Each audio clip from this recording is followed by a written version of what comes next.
El Señor nos dé sabiduría, nos dé gracia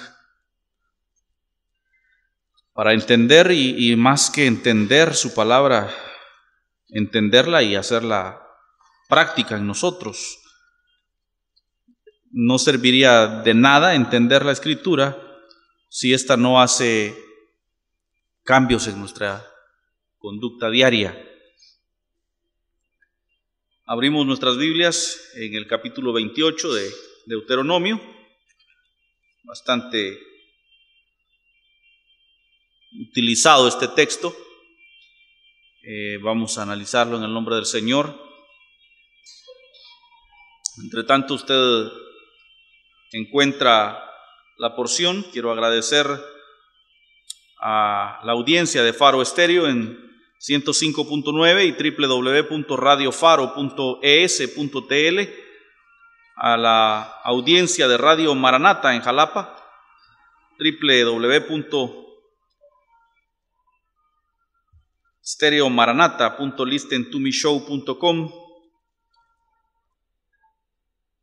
Radio Visión en Santa Catarina Mita 106.9 del FM, Radio Dios de Pacto en Jersey, Estados Unidos, en www.diosdepacto.net y www.diosdepacto.com. Radio Visión en 101.1 en San Pedro Sula, Honduras. A nuestro hermano Aristides Matei en Radio Manantial de Vida en 89.3 del FM en Pueblo Nuevo, Esteli, Nicaragua. A nuestra audiencia a través de YouTube, nuestro saludo.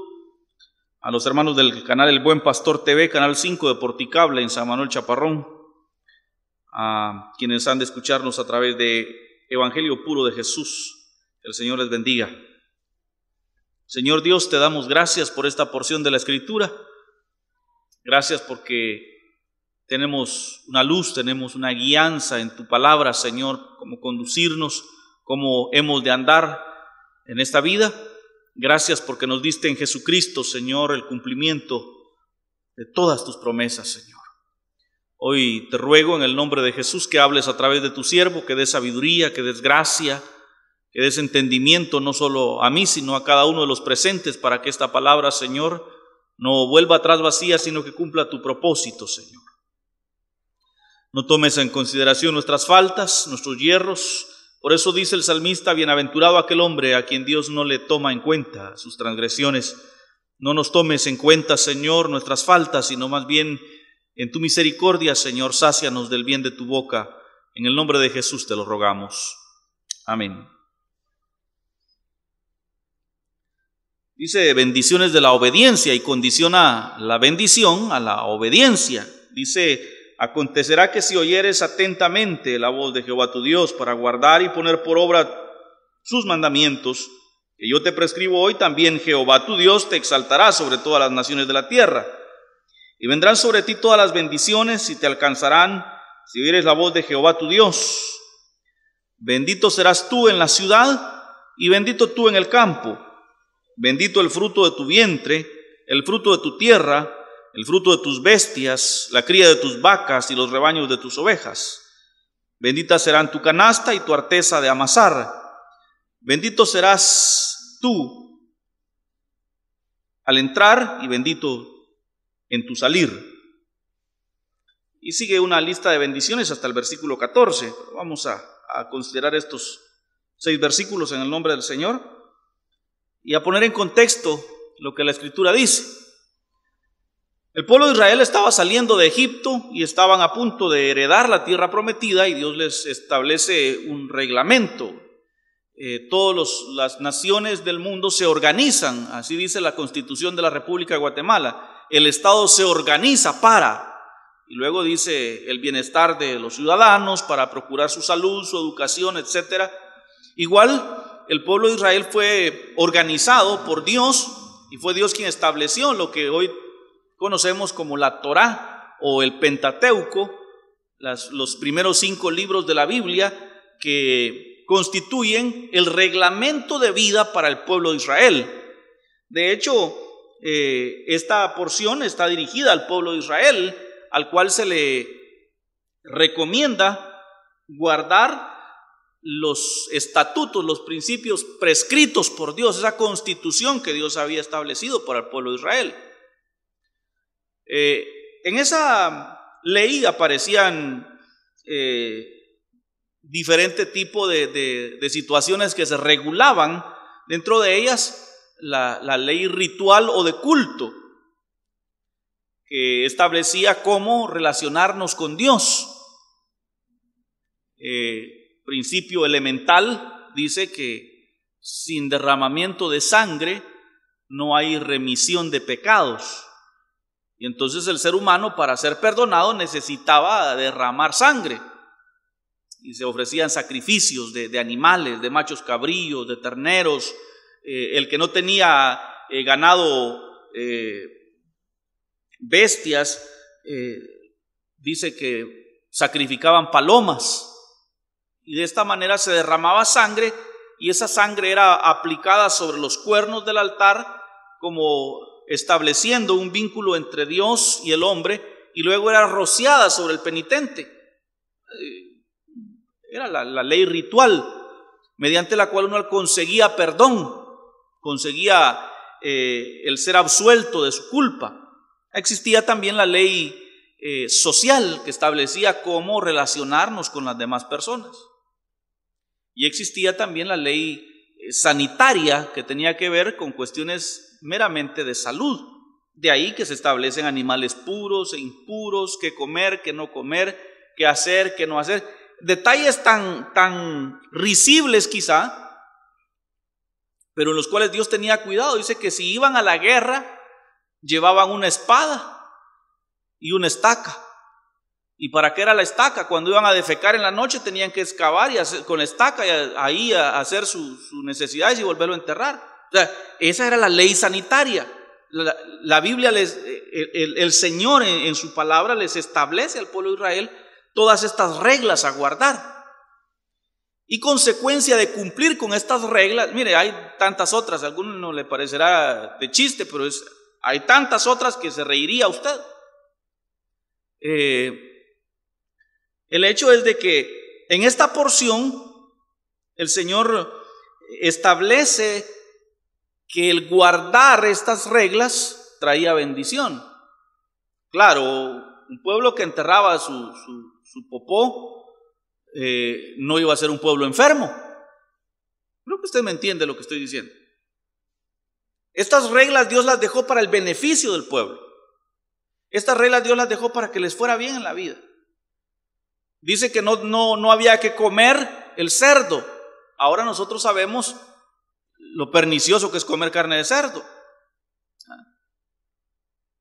Que no había que comer el pez cuando no tiene escamas. Sabemos por las ciencias naturales ahora que así como el cerdo es limpiamundos en la tierra, el zopilote es limpiamundos en el cielo, el bagre es limpiamundos en el mar y come porquería. Y cuando uno se come el bagre, los camarones, los cangrejos, que son animales que están regulados en el Pentateuco como inmundos, entonces sabemos cómo se le sube el ácido úrico a la gente y cómo empiezan a padecer de dolores.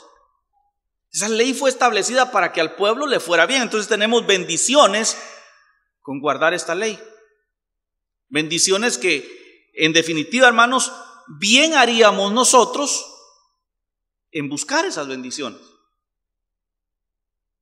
Ahora, el punto aquí es que el Señor Jesús nos salvó a nosotros en la cruz del Calvario de la condenación eterna del pecado. ¿Por qué hizo eso Jesús? O sea, te doy una ley, si la guardas te va bien. ¿O no decía así la ley? El que cumpla con todos estos mandamientos vivirá. Así decía. Y entonces, mis hermanos, si esa era la ley, ¿a cuenta de qué viene a Jesús a morir por nosotros? Cumplan la ley y ya está. Entonces tenemos que volver a aquel principio elemental que dice que todos pecamos, estamos destituidos de la gloria de Dios. Y es imposible, óigame bien la palabra, es imposible para que el ser humano se despoje de su aberración por el pecado. Está en nuestra genética. desde el momento en el que uno es concebido, en esos cromosomas Y del varón viene implícito el pecado. Venimos enfermos de pecado. El error es pensar que alguien es pecador porque pecó, y es al revés. Uno peca porque es pecador, porque lo trae, porque es de uno, porque es parte de la humanidad misma. Y entonces a un puño de gente Dios les establece un conjunto de reglas y les dice: si las guardan, vivirán. ¿Podrían haberlas guardado? No. Y Dios sabía que no las podían guardar. De ahí que el apóstol Pablo dice en la carta a los Romanos que la ley fue nuestro ayo, nuestra nana, dice, que nos enseñó lo bueno y lo malo, para que cuando fuésemos conscientes de lo malo y de nuestra imposibilidad de apartarnos de lo malo, entonces viéramos en nosotros la necesidad de un Salvador. Hoy uno le habla a la gente de Cristo y le dice: véngase a Cristo, Cristo le ama. Usted necesita entregarse a Cristo, y la gente dice: ¿yo para qué quiero eso? Si yo estoy bien así. La gente no ve necesidad de Dios porque no están conscientes de su pecado. No creo que Dios me condene por lo que hago, dice. O sea, no veo razón. O sea, la gente no ve su pecaminosidad. El trabajo del predicador, mis hermanos, el trabajo de la iglesia es hacer conciencia en el ser humano de su profundo estado de pecaminosidad, porque solo cuando el ser humano se reconoce pecador, entonces ve la necesidad de un Salvador. Y yo tomo esta porción, mis hermanos, porque esta porción de alguna manera se ha tomado para hacernos creer que guardando estas reglas, ahí tienes tus bendiciones. El evangelio no es un canje, no es un trueque entre Dios y yo, en donde yo quiero que me bendiga económicamente y yo le doy primero a Él. Y eso lo han manipulado exageradamente en nuestros días, aquello de: usted tráigale a Dios su mejor ofrenda y Dios tiene que sanar a su mamá. Los doctores hacen eso de cobrarle caro a uno para dejarlo morir después. Dios no. Esto no es, la iglesia no es una empresa, el predicador no es un empresario, los hermanos no son clientes. La iglesia es la novia de Cristo y el predicador es un siervo, es un sirviente cuya función es presentarles a Cristo. En realidad, mis hermanos, se ha torcido el camino. Y dice: si tú guardas estos mandamientos que te prescribo hoy, Jehová tu Dios te exaltará entre las naciones. Le estaba hablando a la nación de Israel, para que Israel fuese una gran nación. ¿Lo es o no lo es? Los más grandes inventos que ha producido la ciencia en este último siglo han sido de gente de sangre judía. La democracia más firme, estable y justa sobre el planeta la vive el pueblo de Israel. Ellos han cumplido esta ley en la medida de lo posible. Pero las bendiciones, óigame, las bendiciones se quedaron a un lado, porque las bendiciones ya no se compran. En virtud del ser humano ser incapaz de cumplir con la ley, el Señor vino a cumplirla por nosotros. De tal manera que Él se hizo a sí mismo ofrenda y sacrificio. Segunda Corintios, capítulo 1 y versículo 20 dice: ahora todas sus promesas en Él, en Cristo Jesús, son amén y son sí. En otras palabras, mis hermanos, todas estas bendiciones de las que habla el capítulo 28 pueden ser suyas y mías, pero no necesariamente guardando esa ley, sino en Él, en Cristo, porque Él es el único que pudo cumplirla. Cualquiera que fallare en uno solo de estos estatutos es cual si hubiera violentado toda la ley, y culpable es de pena de muerte. Entonces definitivamente nosotros estamos vendidos al pecado y a la muerte. Mas Cristo Jesús cumplió por nosotros la ley, y ahora en Él, estando nosotros en Cristo, todas sus promesas son un rotundo sí, un rotundo amén. Todas sus promesas se cumplen en nosotros. El Señor nos da estas promesas que leemos en Deuteronomio 28, nos las da en Cristo. Tener a Cristo, mis hermanos, es tenerlo todo.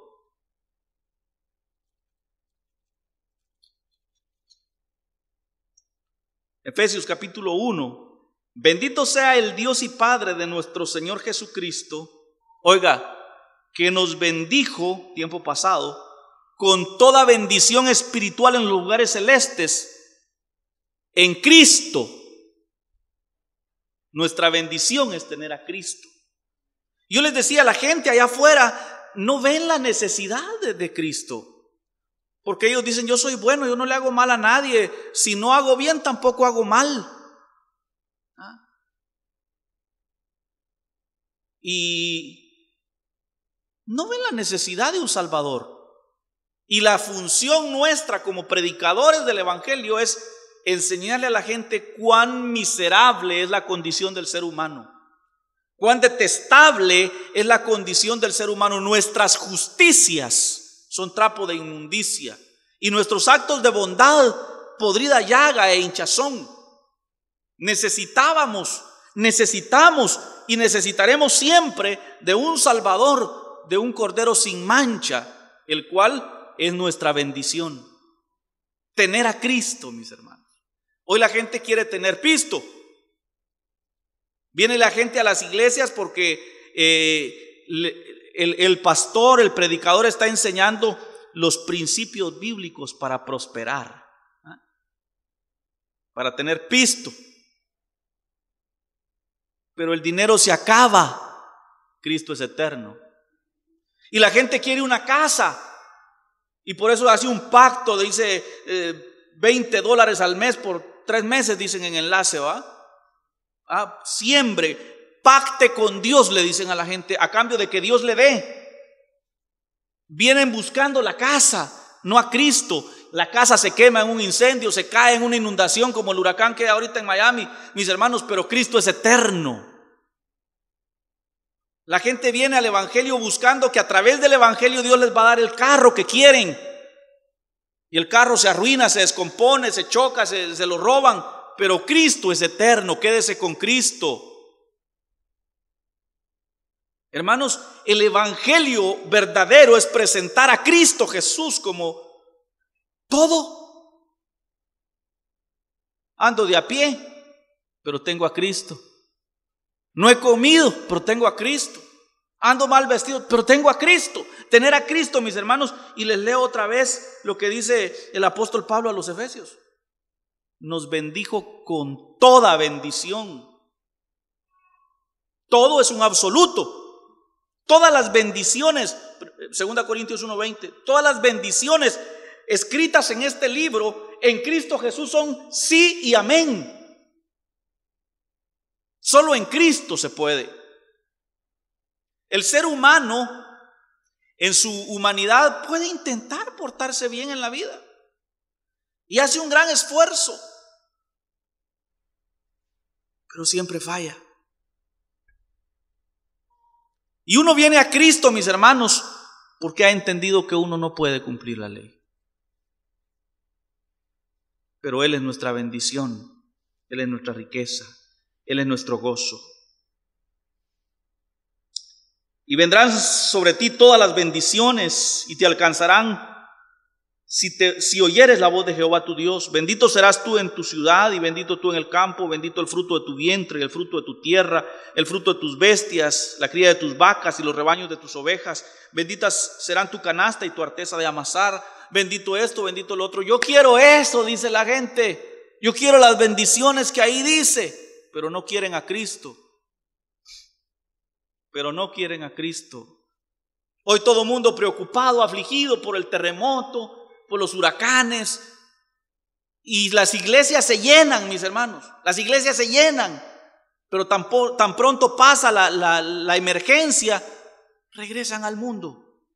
porque nunca conocieron a Cristo, porque nunca estuvieron arrepentidos de corazón, porque lo que tenían era miedo, no arrepentimiento.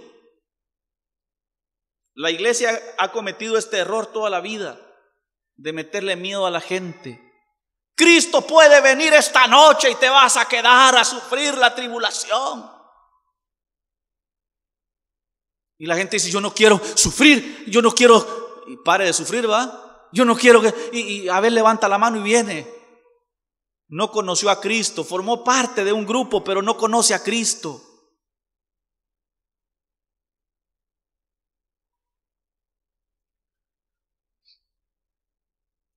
Las calamidades que tiene la vida, las catástrofes naturales hacen que la gente se venga a las iglesias, pero no están arrepentidos.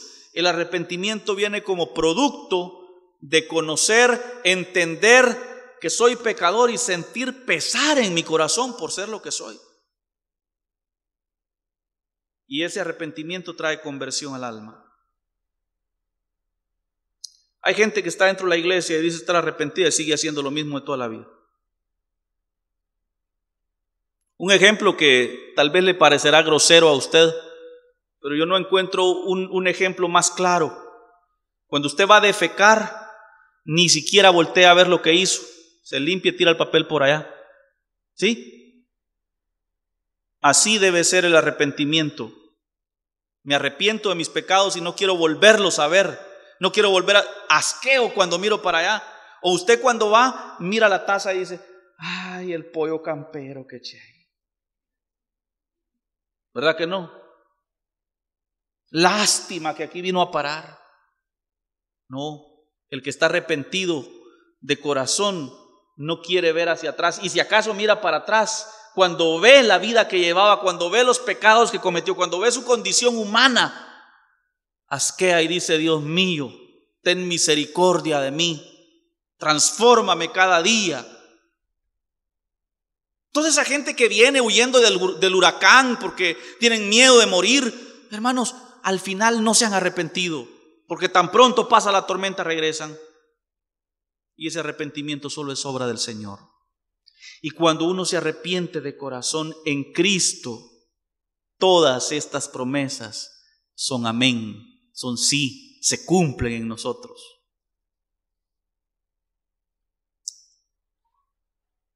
Las bendiciones de la ley no fueron anuladas. Fue Jesús quien las confirmó, cumpliendo la ley por nosotros. Él llevó el castigo sobre sí mismo, como si Él hubiera sido el transgresor. Para que en Él, mis hermanos, esas promesas se hagan una realidad en nosotros. Y los mandamientos del Señor ahora son: amarás al Señor tu Dios con todo tu corazón, tu alma, mente y fuerzas, y a tu prójimo como a ti mismo. Ahí. Esos son los mandamientos de Dios ahora. Mire, cuando uno aprende a amar a Dios por misericordia y obra de su gracia y de su espíritu, entonces el amar al prójimo se vuelve fácil. El ser tolerante se vuelve fácil.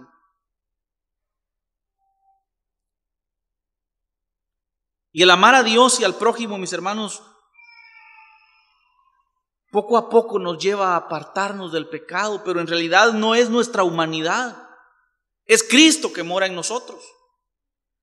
Y cuando por ventura de la vida tropezamos y fallamos, porque otra vez les recuerdo, estamos vendidos al pecado, entonces tenemos la grande dicha, la grande bendición que dice, y si alguno pecare, ya tiene quien está abogando por él delante del Padre. Por eso en Cristo todas sus promesas son amén y sí, en efecto, se cumplen. El versículo 6 dice, bendito serás al entrar.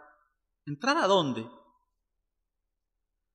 Porque, mis hermanos, la promesa era una promesa material para una nación que debía sujetarse a su constitución política establecida por Dios. Pero ahora que Cristo ha tomado nuestro lugar y ha hecho efectivas sus promesas en nosotros, ¿de qué entrar nos habla? Entrar a la casa, a nuestro aposento, doblar nuestras rodillas, encontrarnos con Dios, no temer a las malas noticias. Gente que cuando tiembla la tierra y van corriendo a dormir en la calle con un fogón. Habemos otros que simplemente le volteamos el trasero a la pared y seguimos durmiendo, porque sabemos que en el Señor estamos seguros. Y si es que morimos, para el Señor morimos. Todo está hecho. Hay tranquilidad en nosotros, y por eso dice: serás bendito al entrar. Ahí en su casa, mire, puede ser una cueva donde uno vive.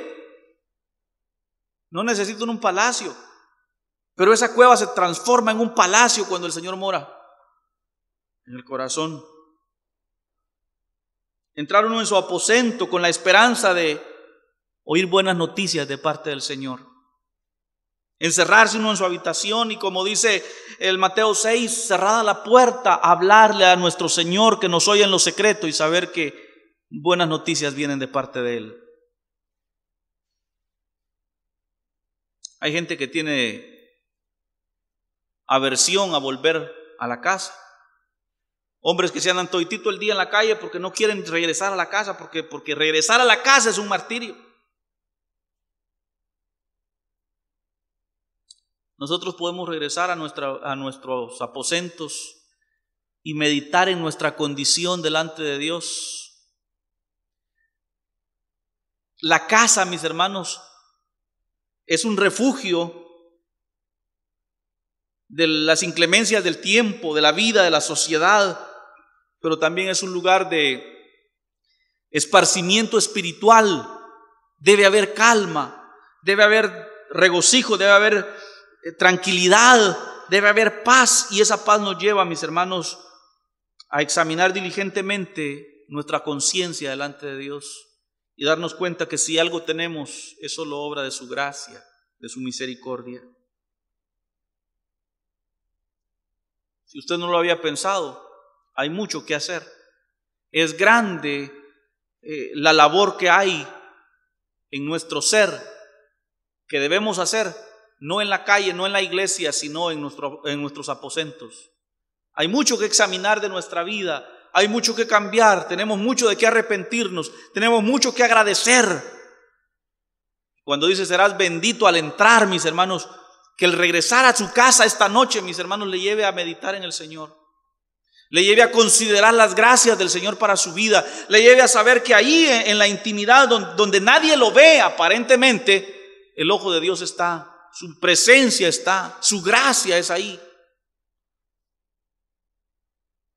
Y yo le aseguro que si usted regresa a su casa y dobla sus rodillas y somete su conciencia al escrutinio de Dios, recibirá la bendición que el Señor Jesús desea y ha prometido para su alma. Porque sus bendiciones ya no dependen de cumplir o no cumplir, sino de tenerlo a Él. Búsquelo a Él.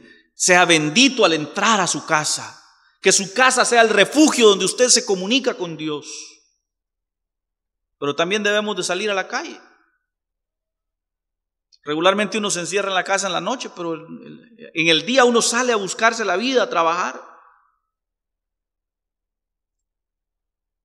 Pero nuestro mayor trabajo, mis hermanos, debe ser comunicar la buena nueva de salvación, la buena noticia. Tengo que hacer un paréntesis y decirle: la buena noticia no es buena noticia, sino hasta que el ser humano está consciente de las malas noticias. Cristo le ama, dice, sonría, Dios le ama. Y la gente le da lo mismo, porque no están conscientes de la mala noticia, y la mala noticia es: por cuanto todos pecamos, estamos destituidos de la gloria de Dios. La buena noticia es que Cristo Jesús pagó el precio. Que el Señor nos dé fuerzas para salir a la calle y ser portadores de las buenas nuevas. Que el Señor nos dé la fortaleza y la gracia para que al salir al trabajo podamos ayudar a nuestros hermanos, amigos y conocidos a tener un acercamiento con Dios. Que nuestra labor diaria sea útil a los pecadores en el conocimiento, en el acercarse a Dios. Debemos ser defensores de la fe y enemigos declarados del mal. Debemos ser agentes de cambio en esta sociedad corrupta. Y eso solo lo puede hacer Cristo Jesús. Somos portadores del mensaje, comunicadores de esta gran verdad, presentadores de Cristo Jesús, quien es el camino, es la verdad y es la vida. Que al salir, a donde quiera que vayamos, también la bendición del Señor vaya con nosotros, para que a donde quiera que vayamos, demos una palabra de fe, una palabra de esperanza, una palabra que mueva al arrepentimiento, porque será accionada por el mismo Espíritu de Dios.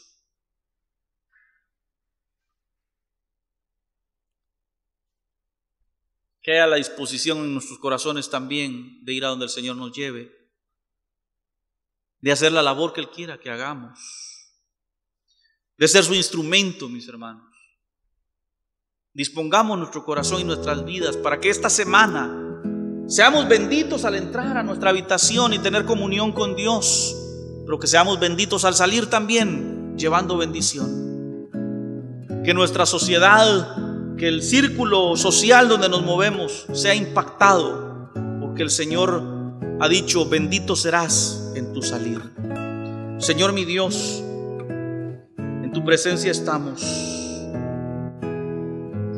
para decirte que queremos ir a donde tú nos guíes, realizar aquellos trabajos que tú nos hayas confiado, Señor, siempre bajo tu dirección y con el poder de tu Espíritu Santo. Queremos, como Samuel, decirte: heme aquí, Señor, haz la obra que has determinado hacer a través de nosotros.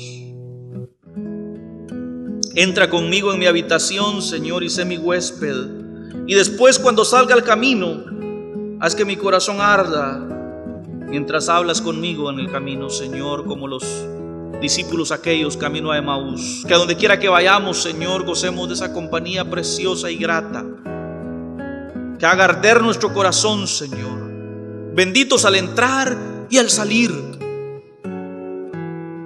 Haz, Señor, por tu misericordia, que esta bendición, como todas las otras, sea efectiva en nuestras vidas, en Cristo Jesús, que mora en nuestros corazones. Lleva a cada uno de mis hermanos en paz a sus hogares, Señor. Dales un buen descanso esta noche, y que tu palabra, Señor, haya cumplido el propósito para el cual nos la diste. Amén.